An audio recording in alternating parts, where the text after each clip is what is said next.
ఈరోజు సోమశిల డ్యాం ఒక ప్రమాద పరిస్థితిలో ఉంది. అప్రాన్ దెబ్బతినింది, గేట్లు కూడా పనిచేయడం లేదు.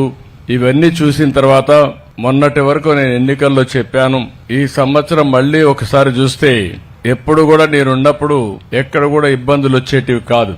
ఒక ఆస్తి నిర్మాణం చేయడం ఎంత ముఖ్యమో నిర్మించిన ఆస్తిని కాపాడుకోవడం కూడా అంతే ముఖ్యం. ఒక బిల్డింగ్ కట్టినా సున్నం కట్టకపోతే పాడుపడిపోతుంది.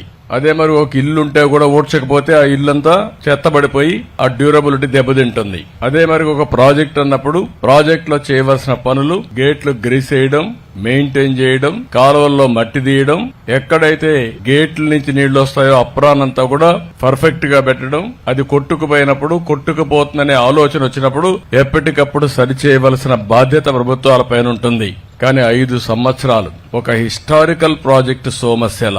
ఆ రోజు సోమశిల 78-89 మధ్యలో ఈ సోమశిల ప్రాజెక్టు నిర్మాణం చేస్తే, ఆ రోజు మనందరం చూస్తే ఎన్టీ రామారావు గారు వచ్చిన తర్వాత అది 38-40 టీఎంసీలకు పెడితే దాన్ని 75 టీఎంసీలు చేసిన నాయకుడు, దూరదృష్టి ఉండే నాయకుడు ఎన్టీ రామారావు గారు.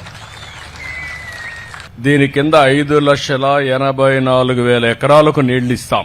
2018 నీళ్లు లేకపోతే చంద్రమోహన్ రెడ్డి గారు ఉండి మొత్తం నెల్లూరు వ్యవసాయం దెబ్బతింటా ఉందంటే సోమశిల నుంచి 25 టీఎంసీ నీళ్లు రిలీజ్ చేసి పంటలో కాపాడిన పార్టీ తెలుగుదేశం పార్టీ. భవిష్యత్తున ఎప్పుడు కూడా రైతుల యొక్క సమస్యలను అర్థం చేసుకుని పనిచేసిన పార్టీ.